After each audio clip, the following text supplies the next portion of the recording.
মানব ইতিহাসের এক ভয়ঙ্কর অধ্যায় শুরু হবে তখন যখন পৃথিবী সদ্য মুক্তি পেয়েছে দাজ্জালের ফিতনা থেকে।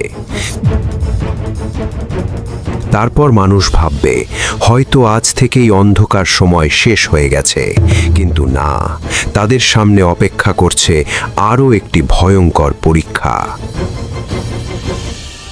পবিত্র কুরআন শরীফে বর্ণিত রয়েছে এক রহস্যময় জাতির কথা, ইয়াজুজ ও মাজুজ।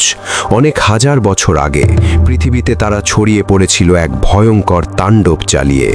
শহর ধ্বংস, মানুষ হত্যা, এমনকি দুনিয়ার সব ফসল নষ্ট করত।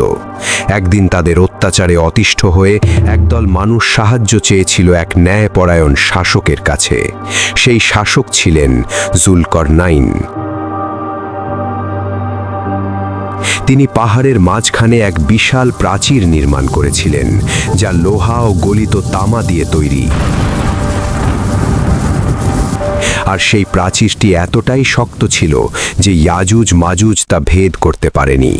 সেই দেয়ালের আড়ালেই তারা বন্দী হয়ে রইল যুগের পর যুগ। কিন্তু সময়ের সাথে সাথে তারা থেমে থাকেনি। প্রতিদিন তারা সেই প্রাচীরটি খুঁড়তে থাকত। দিনের পর দিন, বছরের পর বছর, শতাব্দীর পর শতাব্দী ধরে তারা সেই দেয়াল কাটতে থাকে। প্রতিদিন সন্ধ্যার সময় তখন তারা সেই প্রাচীরটি প্রায় ভেঙে ফেলতে পারার মতো অবস্থায় পৌঁছে যেত। ঠিক তখনই তাদের নেতা বলতো, আজকের মতো থামো, কাল আবার এসে শেষ করে ফেলবো। কিন্তু তারা পরদিন সকালে এসে দেখত সেই দেয়ালটি আবার আগের মতোই শক্ত হয়ে গেছে। এভাবেই যুগের পর যুগ তারা ব্যর্থ হয়ে ফিরে গেছে। অবশেষে একদিন আল্লাহর নির্ধারিত সময় এসে যাবে। সেদিন তারা সারা দিন খুঁড়ে প্রায় দেয়াল ভেঙে ফেলবে। তখন তাদের নেতা বলবে, আজ থামো, কাল সকালে এসে শেষ করে দুনিয়াতে বেরিয়ে পড়ব ইনশাআল্লাহ। এর পরদিন সকালে তারা ফিরে এসে দেখবে দেয়াল আর আগের মতো হয়নি, আগের দিনের মতোই দুর্বল অবস্থায় আছে। তখন তারা শেষ আঘাত করবে। অবশেষে সেই বিশাল প্রাচীরটি ভেঙে যাবে। আর তখন ইয়াজুজ মাজুজ মুক্ত হয়ে পৃথিবীতে ছড়িয়ে পড়বে। তাদের সংখ্যা হবে এত বেশি যে তারা ঢেউয়ের পর ঢেউয়ের মতো পৃথিবীতে নেমে আসবে। পাহাড় থেকে নেমে আসা বন্যার মতো তারা শহর ও গ্রামগুলো অতিক্রম করতে থাকবে। যেখানে যাবে সেখানেই ধ্বংস রেখে যাবে। এমনকি তারা নদী নালা, হ্রদ সব কিছুর পানি পান করতে থাকবে। একদল এসে পানি পান করবে, আরেক দল এসে দেখবে পানি প্রায় শেষ হয়ে গেছে। তখন তারা বলবে, এখানে তো একসময় পানি ছিল। মানুষ তখন তাদের সামনে অসহায় হয়ে পড়বে। পৃথিবীর চারদিকে আতঙ্ক ছড়িয়ে পড়বে। কেউ তাদের প্রতিরোধ করতে পারবে না। সেই সময় পৃথিবীতে অবস্থান করবেন ঈসা ইবনে মারিয়াম আলাইহিস সালাম। তিনি বুঝতে পারবেন এই জাতির বিরুদ্ধে মানুষের শক্তি যথেষ্ট নয়। তাই তিনি তার অনুসারীদের নিয়ে পাহাড়ে আশ্রয় নেবেন। আর পৃথিবীর শহরগুলো ইয়াজুজ মাজুজের তাণ্ডবে ভরে যাবে। তারা পৃথিবীতে এতটাই ছড়িয়ে পড়বে যে মনে হবে পুরো পৃথিবী তাদের দখলে চলে গেছে।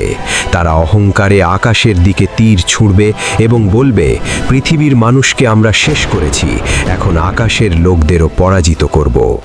মানুষ তখন চরম কষ্টে দিন কাটাবে। খাদ্য কমে যাবে। ভয় আর আতঙ্কে পৃথিবী ভারী হয়ে উঠবে। ঠিক তখনই ঈসা ইবনে মারিয়াম আলাইহিস সালাম আল্লাহর কাছে দোয়া করবেন এই ভয়ঙ্কর জাতি থেকে মানব জাতিকে মুক্ত করার জন্য, এবং আল্লাহ সেই দোয়া কবুল করবেন। এক অদৃশ্য শাস্তি নেমে আসবে ইয়াজুজ মাজুজের উপর। দেখা যাবে তাদের ঘাড়ে এক ধরনের ক্ষুদ্র কীট জন্মাবে। সেই কীট তাদের শরীরে ছড়িয়ে পড়বে এবং এক রাতের মধ্যেই পুরো ইয়াজুজ মাজুজ জাতি ধ্বংস হয়ে যাবে। সকালে পুরো পৃথিবী নীরব হয়ে যাবে, কিন্তু চারদিকে ছড়িয়ে থাকবে তাদের অসংখ্য মৃতদেহ। পাহাড়, মাঠ, শহর সব জায়গাতেই তাদের মৃতদেহ পড়ে থাকবে। সেদিন বাতাসও ভারী হয়ে উঠবে তাদের দুর্গন্ধে। তখন ঈসা ইবনু মারিয়াম আলাইহিসসালাম আবার আল্লাহর কাছে দোয়া করবেন পৃথিবীকে পরিষ্কার করার জন্য। তারপর আল্লাহ তাআলা আকাশ থেকে বিশেষ কিছু পাখি পাঠাবেন এবং সেই পাখিরা তাদের মৃতদেহগুলো তুলে নিয়ে দূরে ফেলে দেবে। তারপর আকাশ থেকে ভারী বৃষ্টি নেমে আসবে, যে বৃষ্টির পানি সারা পৃথিবীকে ধুয়ে পরিষ্কার করে দেবে। তখন পৃথিবীতে আবার শান্তি ফিরে আসবে, মানুষ নিরাপদে বসবাস করবে, জমিতে ফসল জন্মাবে, বরকত নেমে আসবে। এভাবেই শেষ হবে ইয়াজুজ মাজুজের ভয়ঙ্কর অধ্যায়। বহু বছর পর যখন পৃথিবী আবার পাপাচারে ডুবে যাবে, তখনই শুরু হয়ে যাবে সেই দিন, যে দিনের কথা মানুষ সৃষ্টির শুরু থেকেই শুনে এসেছে, কিয়ামত। কিয়ামত কি? কিয়ামত কিভাবে হবে? কিয়ামতের দিন কি ঘটবে? ইসরাফিল আলাইহিসসালাম কয়টি ফুঁক দিবেন? প্রথম ফুৎকারে কি ঘটবে? দ্বিতীয় তৃতীয় ফুৎকারে কি হতে পারে? এই সব কিছু দেখানো হবে তৃতীয় পর্বে। চ্যানেলটি সাবস্ক্রাইব করে পাশেই থাকুন। সবাইকে ধন্যবাদ।